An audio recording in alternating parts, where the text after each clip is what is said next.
Ayan. Mega love shoutout. Isang magandang gabi sa ating lahat. Ayan na, at nakikita nyo sa ating thumbnail. Wow, congratulations sa aking idol na si Rhea Olarte. Wow, guys. Isipin ninyo before, ito po makikita nyo ang kanyang picture. Ito maganda yung reaction ko sa iyo, Rhea Olarte. Kasi nakita ko, napansin ko na sexy ka na din kagaya ko. Yan. Ano? O, diba? Nakikita nyo guys, maitim yung braso ko. Ito dito, kasi ito yung lagi exposed. Ito maputi. Kasi nga hindi naman, lagi kasi akong mahilig kasi ako sa mga long sleeve. Yung mga 3/4 yan, mahilig ako. So, kasi syempre, pero nung dalaga pa ako, mahilig ako sa sando, yung mga sexy, mga spaghetti, mga tube. Yan. Pero habang tayo nagkakaedad na, mas kinahihiligan ko yung mga 3/4, yung long sleeve, tapos gaganon ko lang. Yan. Yung mga damit ko, yan, mga sinusuot ko, mga damit ko nung dalaga pa ako, kaya bongga-bongga tayo niyan. Tapos lagi ako nagagaganon. Kasi para lumiit yung ating ganito, guys. Yan. Diba? Eto na, congratulations sa aking idol na si Rhea Olarte kasi minomonitor kita. Before, 3 months ago, chubbing sexy naman. Hindi naman talaga totaling chubbing pero chubbing sexy, yun. And now, wow, kasi sexy na kita. Diba? Push mo pa yan, girl. Kaunti pa. Yun. Pero sana i-share mo. Uso ngayon, guys, ang pagpayat. Ito wala sa kuha naman, no? Uso ang pagpayat, nandyan sa thumbnail natin si Sharon Cuneta. Wow, bongga-bongga. Na si Sharon Cuneta kung kailan nagkaedad, line of 6 na yata ito, saka naman nagpapayat. Bakit kaya nagpapayat si Sharon Cuneta? Yun po yung malaking katanungan. No, na bakit siya nagpapayat? So, ano ang kanyang ginawa? Bakit siya pumayat? Yan ang katanungan. Pero hindi po yan. Sige, dito muna tayo kay Rhea. Kung makikita ninyo before, talaga naman nakikita natin na medyo talagang healthy itong si Rhea Olarte.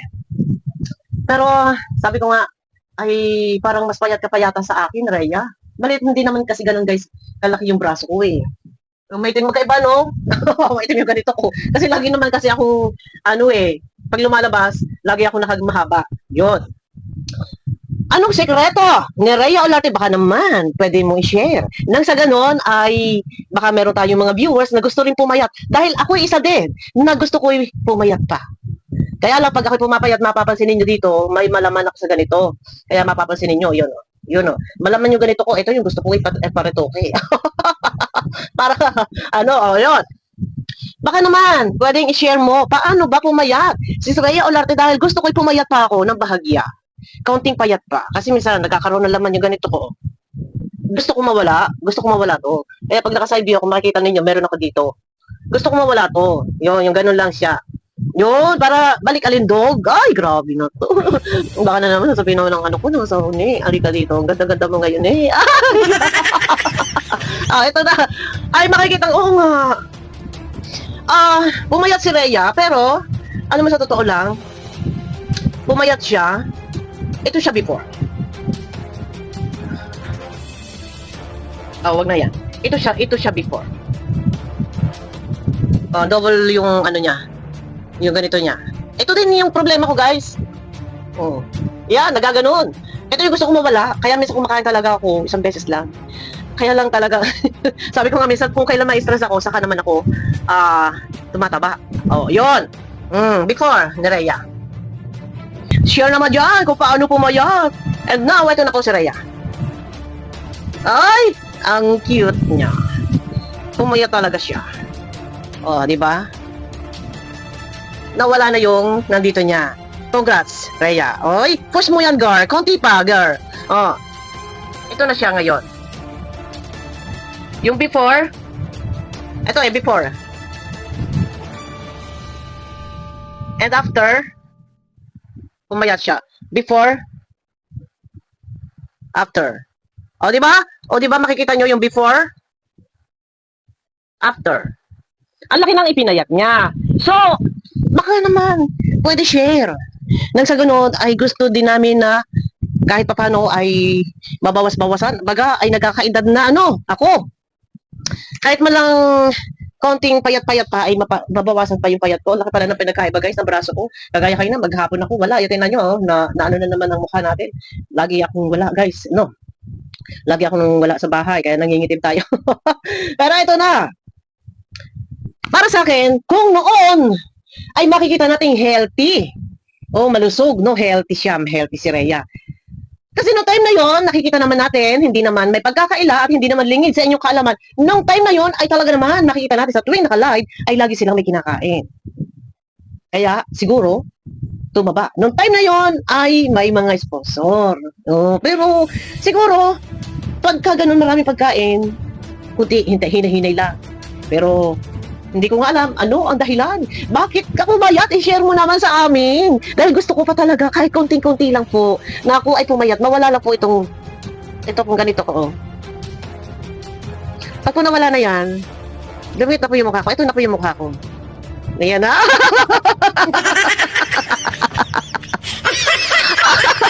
Diba? Yun. Nakikita nyo yung mukha ko, di ba, doble? Nung dalaga pa ako, wala po to. Wala po labis-labis na tataba na yan. Ay, grabe. Kung nakita nyo ako nung dalaga pa ako, guys. Naku, Diyos ko. Makikita nyo, wala yan. Buong mukha ng inyong lingkod, nung dalaga pa ako. Kaya kung naglalakad tayo noon, ay, grabe, bongga. Di ba? Meron gumahay. Ay, miss, pwede na yung number mo. Nung araw po yun, wala pa yung mga chat-chat na yan. Ang uso pa ng prepaid card. Kaya ang inyong lingkod, sorry. Nung dalaga pa ako, ay grabe.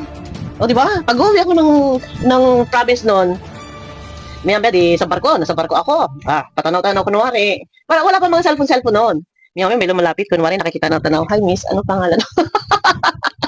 Ayun, hindi lang. Ako lang, yun lang. Ano ang sikreto ni Rhea Olarte na bakit po siya pumayat? So, gusto ko din kasi pumayat. Pero, yun nga, no time. 3 months ago, makikita ninyo guys. Ito na kasi siya ngayon eh. Tingnan niyo po yung live niya, yung latest live, yung kanina lang. Ayan na po siya, kanina lang po iyan. And then ayan siya kanina lang po yan, pumayat na po siya wala na yung kanyang ganito. Wala na yung kanyang ganito dito. Tapos ito siya yung before. Di ba?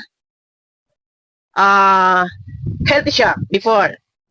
Pero yun nga din, before kasi marami ding mga sponsor, kaya nga minsan nasasabi silang panay para mukbang kasi may nagbibigay sa kanila ng pagkain. So, wala namang masama doon, wala namang problema yun. May nagbibigay sa kanila ng pangmukbang nila habang nagsasama-sama sila, may kainan sila. So, siyempre, kung may pagkain, may mga hayin na pagkain, so no choice. Makakakain ka talaga. Yun, So, ito nga, ang tanong ay, kung noon ay sagana, ngayon ba ay sagana pa din? Kasi bibihira na po natin makita silang nagkakakain.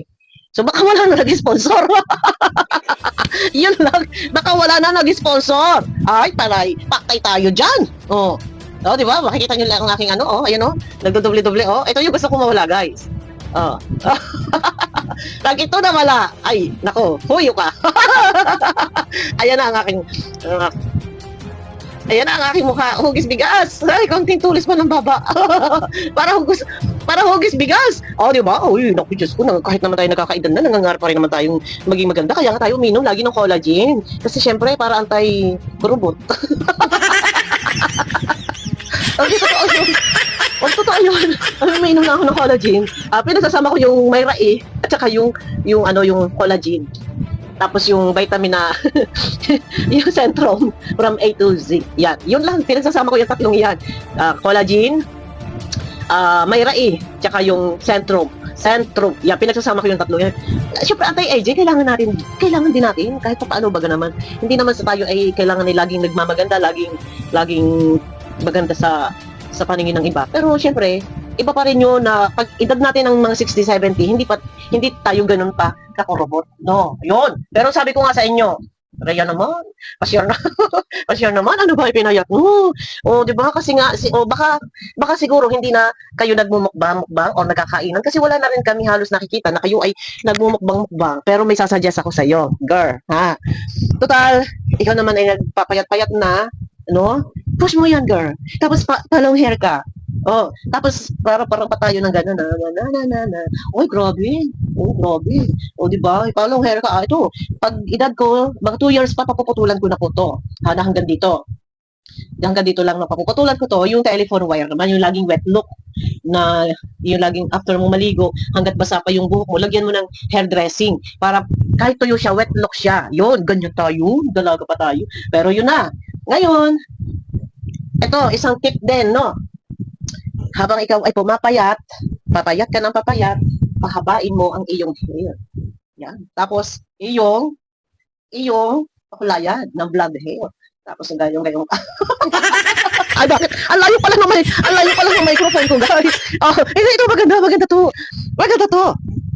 Ito, binibigyan lang kita ng tip, no, para sa mga edad na nagkakaedad, sa mga line of 4. Ako, line of 4 na ako eh. Pero kapag line of 4, medyo diet-diet tayo na kaunti kasi pag tayo tumaba, mahirap na. Nakagaya ng kay Sharon Cuneta na nagkakaroon na po dito ng kalawlawan dito, nagkakaroon na ng lawlawan dito. O ay, kahit naman kahit paano hindi pa naman nagagano na, parang nahiwalay na yung balat doon sa taba, doon sa laman. Alam niyo yung pagerter na ba? Alam niyo yung pagerter na baboy? Sa amin kasi kung tawagin yung pagerter na baboy, yung inahin na baboy na matanda na yung kanyang balat, yung kanyang laman nahiwalay na doon sa buto. Tapos yung taba nahiwalay na doon sa laman. Tapos yung balat nahiwalay na doon sa taba. Kung tawagin ay pagerter, nagkahiwa-hiwalay na. Lumawlaw na yung balat, nahiwalay na sa taba. Hindi, ano lang, inom lang tayo ng anti-aging, and then sabayan mo, Neng tuloy. Rhea, sabayan mo, ha? Habang ikaw ay pumapayat, habang pinupush mo yan, magagaganon ka din. Alam mo bakit gumaganon? Nakahalit dito yung tinuturuan kita. Huwag ka magagalit sa akin. Maganda yung aking reaction. Maganda yung reaction ko, Rhea. Tinuturuan kita para lumiit yung ating ganito. Ha? Pero lalaki yung ganito. Lalaki yung ating boobs, pero lumiliit yung ating mga ganito. O, tingnan mo ako, maliit yung ganito ko. Kaya, tayo ang balikat natin. Ayan. O, magagaganan ka para nahahalit yung mga laman ditong namumuo, mga taba-taba. Ayan. O, i-maintain natin lagi. Lagi tayo nagaganito. Taas kami. Ganun lang. O, ganun. Pero ito na nga, nagulat lang talaga ako. 3 months ago, healthy si Rhea, malusog. Yan. Pero ngayon ay pumayat. Ano ang dahilan? Isa pa sa kadahilanan ay hindi na kayo nagaparamukbang dahil wala nang nagbibigay ng pangmukbang. Tanong ko lang. Or ano? Shoutout naman dyan sa mga sponsor. Ano ba naman kayo? Dati nagbibigay kayo ng mga pangmukbang. Si Rhea, tuloy naman si Rhea. Pero ano lang naman to, napansin ko lang. Uso po kasi ngayon ang pagpayat. Nakagaya po ni Sharon Cuneta ay nagpapayat. Ano ang ginawa kung bakit siya pumayat? Nagpalay po or walang makain? Ano sa palagay ninyo? Okay, Rhea, ano ang dahilan? Bakit si Rhea ay pumayat? Nag-diet o walang pangmukbang? Yun lang mga tanong ko kasi before, lagi may nagmumukbang-mukbang sila eh. O di ba? Yun. Maganda naman ang reaction ko habang ikaw ay pumapayat, sabayan mo ng palong hair. Di ba? Tapos pariban mo. Di ba? Tapos habang lumalakad ka, humahampas-hampas yung likod mo, ay yung balikat mo, di ba? I-tip ko lang sa iyo. Yun na. Naku, yun na, nakakagulat. 3 months lang ang lumipas. Kasagsagan, viral ang nawalang danjoy, healthy. Ngayon naman ay pumapayat. Ano ang kadahilanan? Wala na bang pangmukbang? Itanong ko lang naman. Wala naman sigurong masama baga. Ayun na guys, abangan nyo ako sa aking next video. Pakiclick naman po ng thumbs up ng Sagunanis Walk sa palasa po ni YouTube. Ayan, bye-bye na po. Abangan nyo ako sa aking next video ha.